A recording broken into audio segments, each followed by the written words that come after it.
gonna be okay? I don't know. Shh, the teacher's coming. Okay.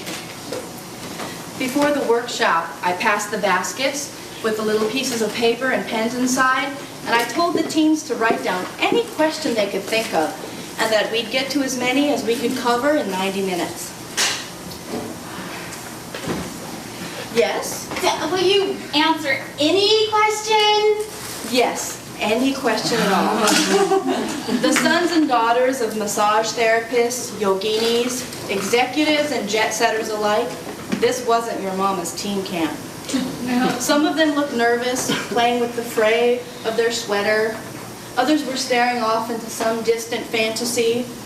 Still others, barely able to contain their giggling. But all of them were curious. Let's talk about sex, baby. Let's talk about you and me. Let's talk about all the good things and the bad things that may be. Let's talk about sex. So the first question, tightly folded into a little bundle, what is butt sex? Well, butt sex is anal sex, and like vaginal sex, it's possible for it to be enjoyable for both parties. You must use protection. But because it is in such a sensitive area and it is a taboo subject, you do have to take some extra precautions, such as making sure that you're using good hygiene so that you don't spread bacteria, and you need to use extra lube. And as with all things involving sexuality, you have to have really good communication. Remember, even if you've already said yes, it's okay to change your mind and say no. That's all I'm going to say about anal sex right now, but if you have questions later, feel free to ask me. Is it normal to get a boner while riding on the bus? It's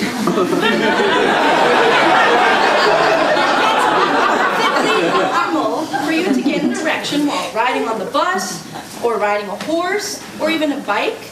That's a natural response, your body's natural response to stimulation or anything that feels pleasurable, or even anything you're thinking about that might be pleasurable, to respond in that way. Think about when you were a child, when you were a little baby and you nuzzled your mom's neck, how good that felt. Think about how sensuous it was to feel the air in your skin when your mom changed your diaper, or how exciting and voluptuous it was to have that first sweet taste of fruit. It's a natural thing for your body to respond to these things. Our 90 minutes is already up. So if you have more questions that we didn't cover today, please sign up for the workshop and sign up early. They fill up very quickly, okay? Thank you. But as I was gathering all of my things before going on to the next workshop, a student approached me. A couple of weeks ago, Jessica had sex with this boy, and they used saran wrap instead of a condom.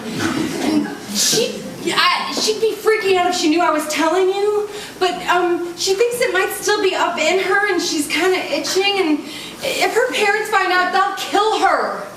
All right, I'm really proud of you for coming and talking to me about this. You're being a very good friend to Jessica, but I need you to do something, okay? You need to go and tell her to talk to Nurse Bonnie. She's very understanding. She's an awesome woman. She will keep everything confidential, but it's urgent that you convince her to go today, okay? Okay. Yeah. All right. Thank you. Thank you for being a good friend.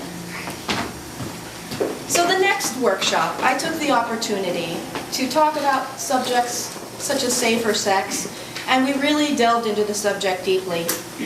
I even was able to find rap song lyrics that discussed using saran wrap when condoms weren't available. So it was a really lively discussion. After that workshop, Jessica stayed behind this time and approached me. Oh, thank you so much. I went to the nurse, and I'm so relieved. She says everything's okay. Thank you. I'm so glad. Thank you. Now I know that these teens could get this information from each other, or the internet, or the locker room, or hell, even porn. But the difference is, when they're getting it from me, they're getting it from me the mom of a fellow teen here at teen camp, the woman who teaches them belly dance classes and raw food classes and massage classes, goddess red tent classes. So they're hearing it from someone who really embraces her sexuality, who believes that it's everyone's birthright to enjoy their sensuality and embrace sacred sexuality. I really am honored to be doing this, and I believe that I'm helping to raise the vibration of the next generation.